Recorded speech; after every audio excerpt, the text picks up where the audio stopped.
Kalau baknya besar, kasih kurang lebih 5 sampai 7 sendok. Kalau baknya sedang, cukup 3 sampai 5 sendok. Kalau hanya sebatas ember kecil atau baskom kecil, cukup 1 atau 3 sendok saja. Jadi garamnya nggak usah banyak-banyak, garamnya secukupnya saja, nggak usah banyak-banyak. Nanti ketika garamnya sudah dicampurkan di bak mandi kita, ingat ada ilmu yang sangat luar biasa, mungkin sesuatu yang baru bagi teman-teman. Ya, diaduk, ngaduknya itu ke kiri, garam kotak boleh. Ngaduknya itu ke kiri, bukan ke kanan. Ingat ya teman-teman ya, ketika garamnya sudah dicampurkan di air, ngaduknya itu ke kiri, bukan ke kanan. Bukan tanpa ilmu, ini ada ilmunya. Ya, bahkan dalam dunia sains itu pun ada. Bedanya adukan ke kanan dengan adukan ke kiri. Adukan ke kanan disebutnya adukan dunia, putaran dunia ketika putarannya ke kanan. Sebagaimana putaran jarum jam untuk membaca dunia. Ketika putarannya ke kiri, itu disebut putaran akhirat. Bukan hanya putaran akhirat, putaran alam semesta, putaran hakikat, putaran kekuatan. Itu ketika putarannya ke kiri. Ya. Ketika putarannya ke kiri, sok sebagaimana putaran orang tawaf, putaran akhirat itu ke kiri. Putaran alam semesta, teman-teman buktikan sendiri yang dekat dengan air, sungai, laut, apapun itu, lihat pusaran air yang ada di air. Pusaran air semuanya akan berputar ke kiri. Sok, kalau nggak percaya buktikan sendiri. Ya. Kemudian kalau nggak percaya lagi teman-teman yang punya wastafel, tutup wastafelnya dengan rapat. Penuhi airnya di wastafel. Ketika air sudah penuh, ambil penutupnya, secara otomatis air itu akan berkurang dan membentuk pusaran. Sok, pusarannya ke kiri. Kalau nggak percaya, buktikan. Teman-teman yang pernah melihat MotoGP, Formula One, balap sepeda, balap sepatu roda, balap lari, balap apapun yang profesional, pasti putaran sirkuitnya pasti ke kiri. Nggak ada yang ke kanan. Kenapa? Karena andaikan putarannya ke kanan, pembuluh darah bisa pecah, orangnya bisa mati. Kalau nggak percaya teman-teman buktikan sendiri, jogging keliling lapangan, mutarnya ke kanan. Kalau nggak pusing, pingsan. Namun kalau putarannya ke kiri, badan sehat, badan segar. Nah, ini pentingnya ya teman-teman ya. Aduk dengan cara apa? Putar ke kiri. Berapa kali seikhlasnya sampai garam itu tercampur dengan air. Ya, seikhlasnya sampai garam itu tercampur dengan air. Ya benar Ustaz, saya sudah praktekkan di wastafel. Tuh, karena alam semesta itu tidak bisa dibohongi. Ya, diaduk ke kiri, berapa banyak, bebas sampai garam itu tercampur dengan air. Ketika garam itu sudah tercampur dengan air, ambil air itu 1 gayung.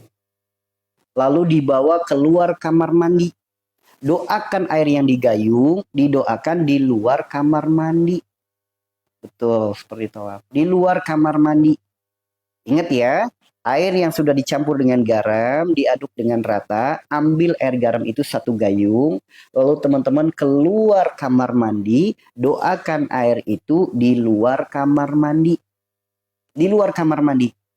Teman-teman taruh di meja, duduk yang manis. Doakan airnya. Ingat ya, duduk, jangan berdiri, duduk. Doakan airnya. Bagaimana doanya? Disebutkan dalam kitab Thariqus Syifa. Yang pertama, bacakan 3 surat kul. 3 surat kul itu apa? Kul huwallah, kul a'udzu birabbil falak, kul a'udzu birabbin nas. Bacakan masing-masing 1 kali. Kemudian bacakan Al-Fatihah ditutup dengan ayat kursi. Silakan dibaca. Nah, kalau nggak bisa baca ya bisa lewat HP lah gitu ya. Kalau yang nggak hafal misal bisa baca lewat HP. Nah, nanti setelah dibacakan ayat-ayat tadi, teman-teman mohonkan kepada Allah. Ya, teman-teman mohonkan kepada Allah agar air garam ini jadi obat, jalan sembuh segala penyakit. Teman-teman silakan mohonkan kepada Allah dengan bahasa kita masing-masing, dengan bahasa sendiri. Karena doa itu bahasa hati, bukan bahasa Arab. Kalau kita doa bahasa Arab tahu artinya, nggak apa-apa. Namun kalau kita doa bahasa Arab nggak tahu artinya, cuma modal hafal doang, ibarat kado. Bungkusnya bagus, isinya kosong. Doa itu bahasa hati.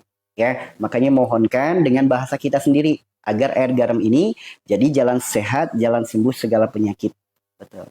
Cara doanya bagaimana? Bagi teman-teman yang mau merekam, silakan direkam. Yang mau mencatat, saran saya direkam saja. Karena nggak keburu untuk mencatat. Udah dipersiapkan? Yang mau direkam silakan. Udah? Kalau udah, kita doakan. Doanya bagaimana? Bismillahirrahmanirrahim. Ya Allah, hamba memohon kepadamu dengan air. Engkau jadikan sumber kehidupan. Dengan garam, engkau jadikan sumbernya rasa. Hamba memohon kepadamu ya Allah, jadikanlah air garam ini jalan sehat, jalan sembuh segala penyakit-penyakit hamba. Pembersih segala kotoran syariat dan hakikat dalam tubuh hamba. Wahai air garam saudaraku, menyatulah denganku, jadilah obat dan jalan sembuh segala penyakitku, pembersih segala kotoran syariat dan hakikat dalam tubuhku. Ya Allah, dengan berkahnya sholawat, hamba bermunajat. La ilaha illallah Muhammad Rasulullah. Baca Al-Fatihah, lalu tiupkan. Setelah ditiupkan, air yang sudah didoakan tadi, campurkan lagi di bak mandi kita. Campurkan lagi di bak mandi kita. Lalu aduk perlahan saja. Nah, ingat, disebutkan dalam sebuah kitab, adab dalam mandi itu, apapun mandinya, mau mandi sehari-hari, mau mandi wajib, mau mandi apapun, jika Anda laki-laki tutup satu wilayah, jika Anda perempuan tutup dua wilayah. Itu adabnya dalam mandi. Meskipun kita berada di ruangan tertutup, tertutup dari pandangan manusia, namun tidak tertutup dari pandangan makhluk gaib. Makanya kalau mandi itu, jika Anda laki-laki tutup satu wilayah, jika Anda perempuan tutup dua wilayah. Jika tidak ada penutup, maka jongkok mandinya. Ingat ya? Tuh. Nah, lalu bagaimana cara mandinya? Cara mandinya, pertama, guyur dulu kaki kanan.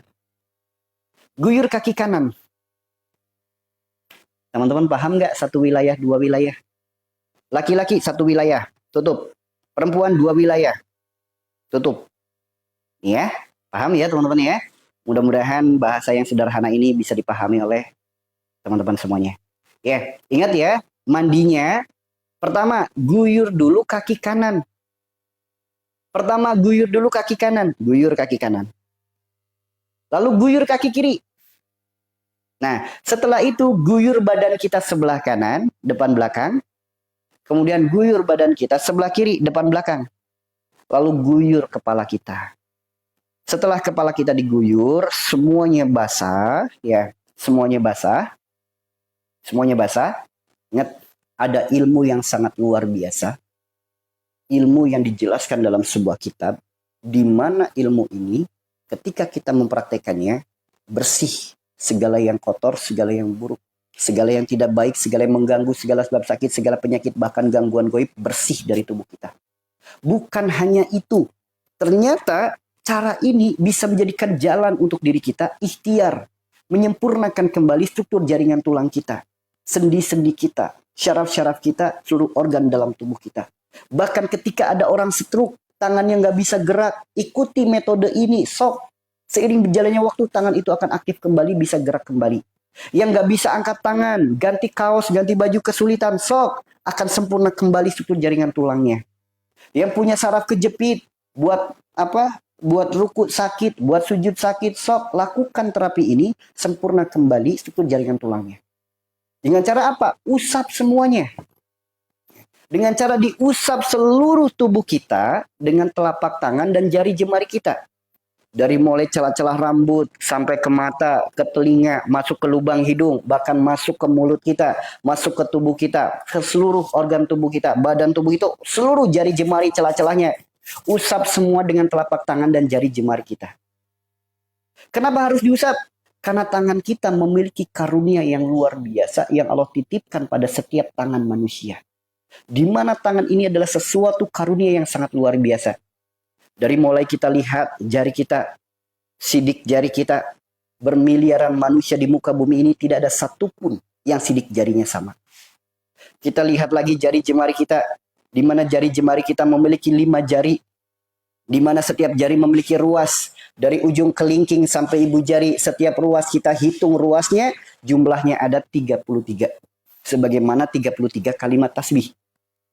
Tidak cukup sampai di situ teman-teman. Kita lihat lagi telapak tangan kita. Ini membentuk garis, di mana garis ini membentuk angka Arab. Ini angka 8, ini angka 1. Ini pun sama, ini angka 1 Arab, ini angka 8 Arab. 18, 81. Jika dijumlah berapa? 99. Sebagaimana 99 Asmaul Husna. Kita lihat lagi jari jemari kita. Jumlahnya 5. Ternyata jika diperhatikan membentuk lafaz Arab bagi teman-teman yang paham kaligrafi. Ini alif, ini lam, ini ha. Dibaca apa? Allah. Ini pun sama. Alif, lam, ha. Dibaca Allah. 99 Asmaul Husna. 33 kalimat tasbih. Apakah itu kebetulan? Tidak, teman-teman. Bahkan jika teman-teman pahami, jari telunjuk kita disentuh di bagian tubuh yang sakit, seketika badan itu langsung enteng. Kalau nggak percaya, buktikan bersama-sama. Jari telunjuk adalah jari yang senantiasa kita pakai untuk bersyahadat. Asyhadu alla ilaha illallah wa asyhadu anna Muhammadar Rasulullah. Di mana setiap jari memiliki ruas, di mana ruas jari jumlahnya ada 33, sebagaimana 33 kalimat tasbih. Yuk, ketika syahadat kita lurus, iman kita kuat, tauhid kita lempeng, tempelkan di sini teman-teman. Ya, ini adalah garis antara rambut dan kulit. Ini rambut, ini kulit. Nah, garisnya perbatasan rambut dan kulit kita sentuh aja, nggak usah ditekan kenceng-kenceng, tempelin aja jari telunjuk kita, ikuti garisnya. Begitu di depan daun telinga, ucapkan innalillahi wa inna ilaihi rajiun, tekan lalu tarik. Lakukan berulang. Innalillahi wa inna ilaihi rajiun. Seketika teman-teman, kepala kita bagian ini langsung enteng, langsung segar, bahkan keluar keringat. Sok, kalau nggak percaya buktikan. Ya, kalau nggak percaya buktikan. Begitupun sebelahnya lagi, garis antara rambut dan kulit kita usap aja. Depan telinga ucapkan innalillahi wa inna ilaihi rajiun. Tarik. Seketika kepala kita bagian ini langsung enteng, bahkan keluar keringat hangat. Kalau nggak percaya buktikan. Kalau nggak percaya buktikan.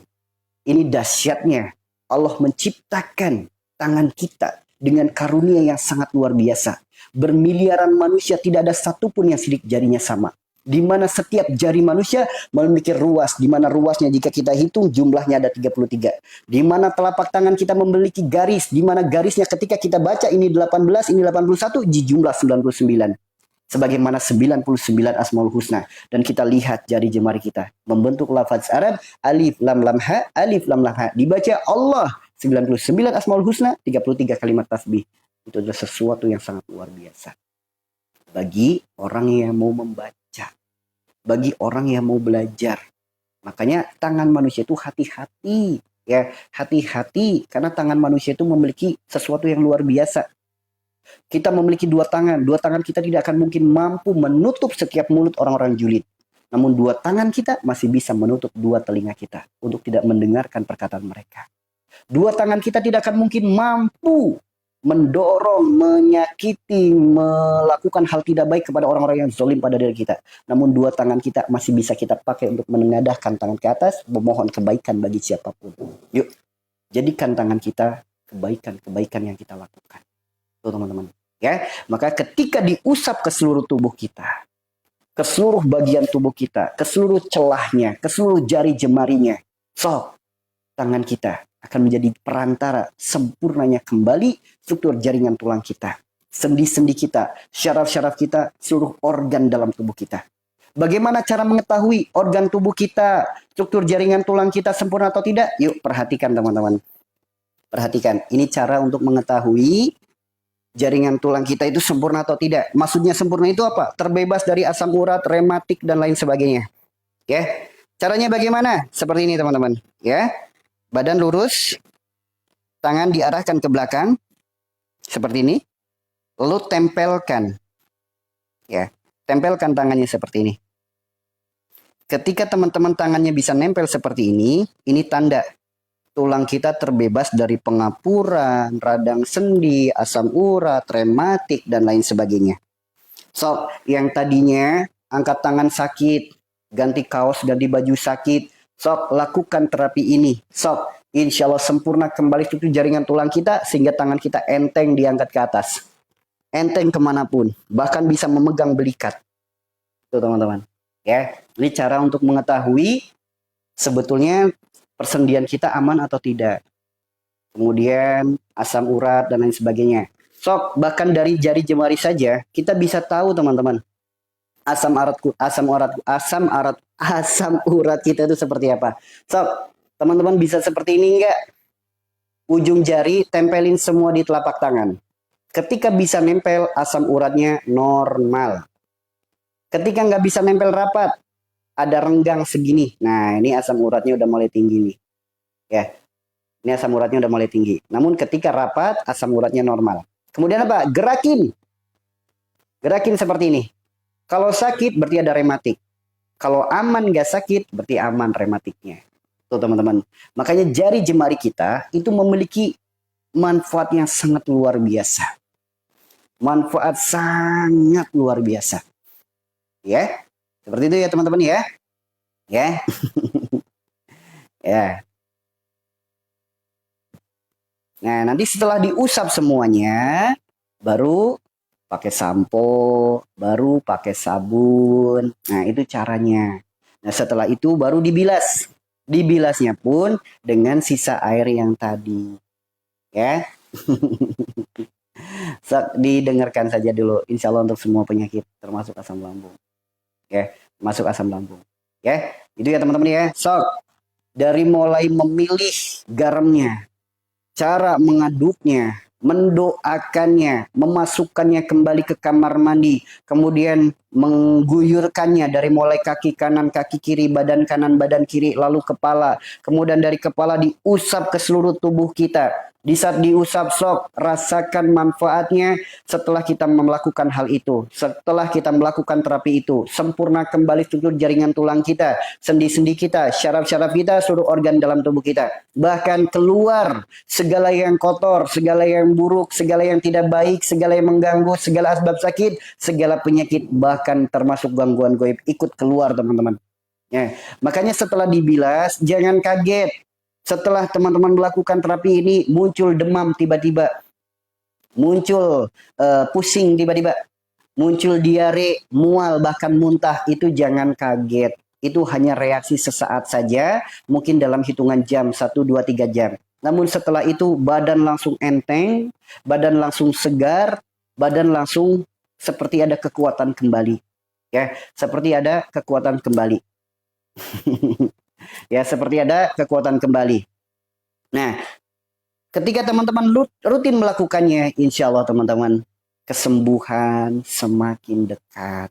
Apalagi teman-teman perbaiki pula penyebabnya. Karena bukan tujuan ya. Maksud dibalik adanya penyakit itu, Allah bukan sedang nyuruh kita cari obat, Allah bukan sedang nyuruh kita berobat, Allah bukan sedang nyuruh kita ikhtiar ke sana kemari. Melainkan Allah berfirman dalam Al-Quran surat At-Tahrim ayat 8, ya ayyuhalladzina amanu tubu ilallahi taubatan nasuha. Jadi pesannya adalah taubat.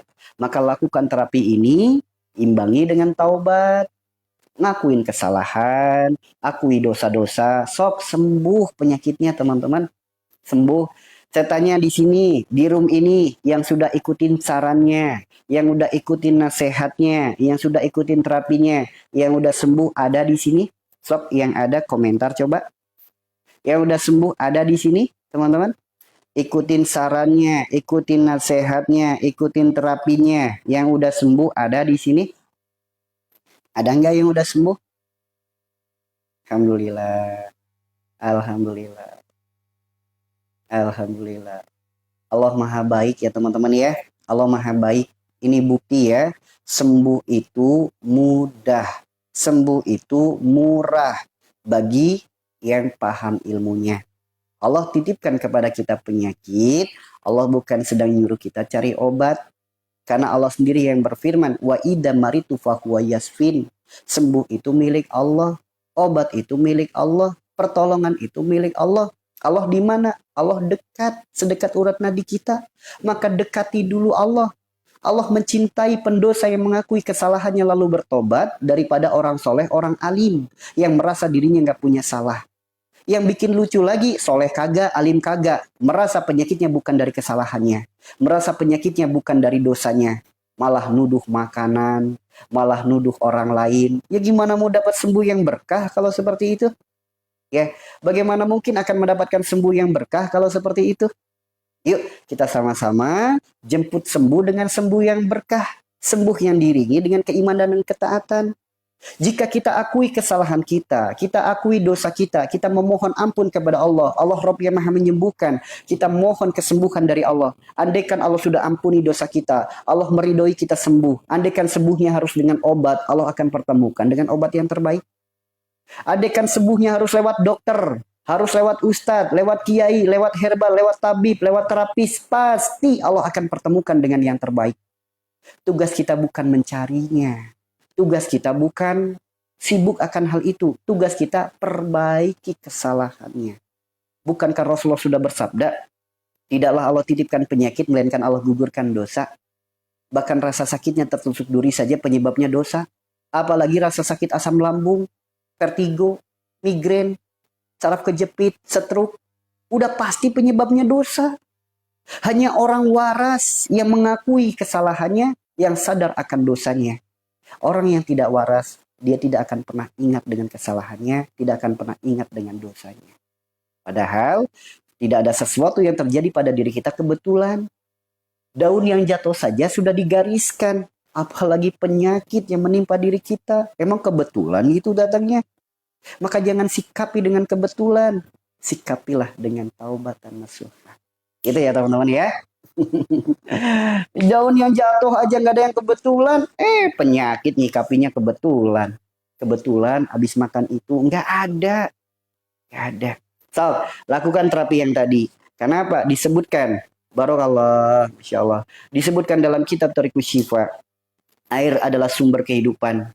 Garam adalah sumbernya rasa. Ketika kita padukan menjadi satu, maka akan menjadi obat yang sangat luar biasa. Akan menjadi jalan sembuh yang sangat luar biasa. Awali dengan kesadaran akan kesalahan. Lakukan ikhtiar sesuai dengan tuntunan agama kita. Masya Allah teman-teman. So, tidak ada yang mustahil jika Allah sudah ikut andil. Manusia punya kendala, Allah punya kendali. Jika Allah sudah ikut andil, tidak ada yang mustahil. Maka libatkan Allah dalam setiap urusan kita, masalah kita, penyakit kita, libatkanlah Allah. Jangan merasa sombong, mentang-mentang punya biaya, bisa ikhtiar kemana-mana, bisa beli apa aja, bisa keluar negeri dan lain sebagainya. Jangan sombong. Yuk, manusia punya kendala, Allah punya kendali. Jika Allah sudah ikut andil, maka tidak ada yang mustahil. Libatkan Allah dalam setiap ikhtiar kita, libatkan Allah dalam setiap permasalahan dalam hidup kita. Jika Allah sudah besar dalam dada kita, sebesar apapun masalah dalam hidup kita, kecil bagi Allah. Ya?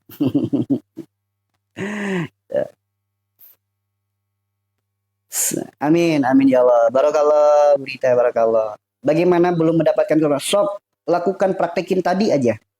Gini teman-teman, mandi air garam itu, yang tadi ya, itu memiliki manfaat yang sangat luar biasa. Nah, apalagi bagi teman-teman yang sedang promil. Teman-teman yang sedang promil disebutkan dalam Al-Quran surat Al-Anfal ayat 11. Teman-teman buka. Lakukan ikhtiar itu. Ya, lakukan ikhtiar itu. Mandi air garam jam berapa mandinya? Bebas jam berapapun selagi bukan mandi yang dilarang. Atau waktu mandi yang dihindari. Emang ada waktu mandi yang dihindari? Ada. Disebutkan dalam medis, disebutkan dalam kitab Thariqus Syifa. Waktu mandi yang dihindari dari waktu maghrib sampai pertengahan malam, itu hindari mandi jam itu, kecuali dalam keadaan urgensi ya teman-teman ya. Kecuali dalam keadaan urgensi, jangan untuk sehari-hari. Mandi dari maghrib sampai jam 12 malam adalah mandi yang harus dihindari. Kenapa? Secara medis, di jam itu imun tubuh sedang lemah, pressure tubuh sedang naik, sehingga pori-pori sedang terbuka. Ketika kita mandi di jam itu, bisa menjadi perantara penyakit, salah satunya asam urat, paru-paru basah, kemudian lemah jantung, dan lain sebagainya. Itu secara medisnya. Secara spiritual, imun tubuh kita sedang lemah. Di mana apa? Di saat itu adalah di mana momen keadaan ruhani kita itu sedang bergejolak, sedang panas. Makanya sok teman-teman dari maghrib sampai jam 10 pegang aja. Tubuh kita tuh lebih panas dibandingkan di jam-jam yang lain. Tuh, itu nggak boleh teman-teman. Makanya kalau mandi selain jam itu diperbolehkan. Tapi hindari mandi dari waktu maghrib sampai jam 12 malam itu hindari. Selain waktu itu diperbolehkan. Mau pagi kek, mau siang kek, mau sore kek, silakan. Yang penting jangan di waktu maghrib sampai jam 12 malam hindari. Ada nggak waktu terbaik? Ada. Bagaimana waktu terbaik? Disebutkan dalam medis, diajarkan pula oleh Rasulullah. Waktu mandi terbaik itu mandi sebelum sholat subuh. Itu waktu mandi terbaik. Ya, Itu waktu mandi terbaik. Bahkan di dalam kitab Thariqus Syifa disebutkan salah satu air ruqyah alami itu salah satunya mandi sebelum sholat subuh. Tuh teman-teman. Ya, silakan lakukan terapi itu. Namun harus dipahami, jangan mandi air garam dengan air panas.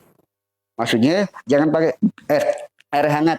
Karena air panas atau air hangat ketemu garam sifatnya keras.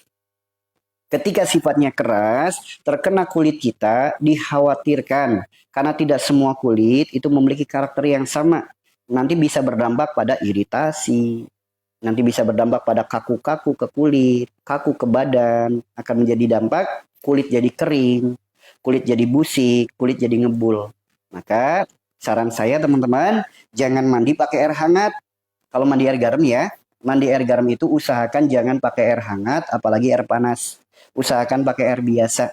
Karena garam ketemu panas sifatnya keras. Ketika terkena kulit, ada beberapa karakter kulit itu justru malah jadi retak-retak. Malah jadi busik, malah jadi ngebul. Tahu ngebul teman-teman? Diusap kayak gini ngebul kulitnya. Kan ada tuh beberapa karakter kulit yang seperti itu. Nah, apalagi bagi teman-teman yang gampang berkeringat, nah itu hindari. Nah, maka saran saya, mandi air garam itu cukup dengan air biasa. Ya, cukup dengan air biasa. Itu Masya Allah, manfaatnya sangat luar biasa. Luar biasa sekali teman-teman. Namun jangan kaget ya. Jangan kaget, mandi air garam itu selepas mandi air garam, tiba-tiba demam, diare, atau muntah, itu jangan kaget. Karena disebutkan tadi, dikeluarkannya segala yang kotor, segala yang buruk, segala yang tidak baik, segala yang mengganggu, segala sebab sakit, segala penyakit, bahkan gangguan goib ikut keluar teman-teman. Bahkan gangguan goib ikut keluar. Nah, tadi dijelaskan juga, bahkan bisa jadi ikhtiar, menyempurnakan kembali struktur jaringan tulang kita, sendi-sendi kita, syaraf-syaraf kita, seluruh organ dalam tubuh kita. Sempurna kembali. Tidak ada, insya Allah tidak akan lagi ada pengapuran, radang sendi, asam urat, rematik, encok, dan lain sebagainya. Insya Allah nggak ada lagi. Saraf kejepit, stroke, dan lain sebagainya. Insya Allah teman-teman. Namun tetap ya, diawali dengan kesadaran akan kesalahan, lakukan ikhtiar dengan bertawakal. Dua kesatuan dipadukan menjadi satu akan menjadi hal yang sangat luar biasa. Karena doa dan ikhtiar adalah satu kesatuan yang tidak bisa dipisahkan. Seperti itu ya teman-teman ya. Seperti itu. Ya, bismillah. Silakan dipraktekkan, silakan teman-teman kerjakan. Silakan. Alhamdulillah. Bacanya apa? Disebutkan dalam kitab Thariqus Syifa, awali dengan bacakan 3 surat Qul. Qul huwallah, Qul a'udzu birabbil falaq, dan Qul a'udzu birabbin nas. Masing-masing 1 kali, lalu baca Al-Fatihah 1 kali, ditutup dengan ayat kursi. Lalu kita mohon kepada Allah agar air garam ini jadi jalan sehat, jalan sembuh segala penyakit kita. Untuk garamnya itu bebas. Dalam arti bebas itu, gak usah kebanyakan. Kalau bak mandinya besar, kasih 5-7 sendok. Kalau bak mandinya sedang, cukup 3-5 sendok. Kalau hanya sebatas ember atau baskom kecil, ya cukup 1 sendok. Jadi garamnya nggak usah banyak-banyak. Ya, garamnya nggak usah banyak-banyak. Nah, nanti jangan kaget ya teman-teman ya. Oke, bagi teman-teman yang baru bergabung, saya ulang 1 kali ya. Saya ulang 1 kali. Ingat, pakai garamnya garam laut, garam asli laut, garam kasar, garam krosok, garam gerosok, atau garam Himalaya. Campurkan di bak mandi. Berapa banyak sebagaimana tadi. Lalu ngaduknya jangan ke kanan, ngaduknya ke kiri. Penjelasannya tadi udah panjang lebar. Kenapa harus diaduk ke kiri? Putaran akhirat, putaran alam semesta, putaran hakikat, putaran kekuatan, dan lain sebagainya. Dibuktikan dengan alam semesta, dibuktikan dengan apa yang pernah kita lihat. Udah dibuktikan. Makanya silakan tinggal ikutin saja, aduknya ke kiri. Kemudian ketika mandi, pakai adabnya mandi. Jika Anda laki-laki tutup 1 wilayah, jika Anda perempuan tutup 2 wilayah. Jika tidak ada penutup, maka jongkok mandinya. Lalu awali dengan guyur kaki kanan. Setelah guyur kaki kanan, lalu guyur kaki kiri. Lalu guyur badan kita sebelah kanan, guyur badan kita sebelah kiri. Setelah itu guyur kepala kita. Setelah diguyur kepala kita, baru diusap ke seluruh tubuh kita dengan tangan dan jari jemari kita. Kenapa harus diusap? Tadi penjelasannya sudah dijelaskan, menyempurnakan kembali seluruh jaringan tulang kita, sendi kita, syaraf kita, seluruh organ dalam tubuh kita, bahkan untuk membersihkan segala yang kotor, segala yang buruk, segala yang tidak baik, segala yang mengganggu, segala sebab sakit, segala penyakit, bahkan gangguan goib. Setelah itu, setelah diusap semuanya, baru pakai sampo atau pakai sabun atau gosok gigi dan lain sebagainya, sebagaimana mandi biasa. Selesai, baru dibilas dengan sisa air yang tadi. Setelah dibilas, baru pakai sabun. Maaf, pakai handuk. Ya, itu selesai cara mandinya. Ya, itu selesai cara mandinya. Ini seperti itu ya teman-teman ya. Itu cara mandinya seperti itu. Disebutkan dalam kitab Thariqus Syifa, disebutkan pula dalam manfaat garam dalam kitab Tibun Nabawi. Itu banyak penjelasan-penjelasan dengan ilmu pengobatan agama kita. Saran saya, tetap ya, kedepankan kesadaran akan kesalahan, lakukan ikhtiar sesuai dengan syariat agama kita. Dah, titik. Maka ketika kita bisa mengedepankan hal itu, maka kesembuhan akan datang. Tuh teman-teman ya. Bahkan sembuhnya berkah. Sembuh berkah itu apa? Sembuh yang diiringi dengan keimanan dan ketaatan. Maka saya tanya nih, bagi teman-teman yang sudah praktek, sob, ibadah jadi makin nikmat nggak? Yang sudah praktek, muncul ketenangan dalam hati nggak? Yang sudah praktek, muncul rasa ibadah yang terus ingin. Dalam arti apa? Pengen yang tadinya nggak tahajud jadi pengen tahajud. Yang tadinya nggak sholat duha jadi pengen sholat duha. Yang tadinya emosional jadi lebih sabar. Yang tadinya marah-marah jadi lebih sabar. Ada nggak teman-teman? Ya, tambah nikmat kan ke badan. Ibadah jadi makin enteng. Yang tadinya ibadah lupa rokaat pelan-pelan jadi mulai ingat dengan rokaat. Yang mau sholat biasanya kentut dulu, biasanya wudhu terganggu dengan kentut, terpikir dengan hutang, terpikir dengan masalah, jemuran dan lain sebagainya. Pelan-pelan ibadahnya udah makin nikmat. Sob, ada? Tuh teman-teman. Sob, yang sudah mempraktekkan sedikit demi sedikit penyakitnya udah mulai sembuh, ada? Penyakitnya udah mulai sembuh, mulai berkurang. Ada teman-teman? Ya, ada. Sob, tinggal dipraktekin saja teman-teman. Ya, tinggal dipraktekin. Tinggal dipraktekin ya.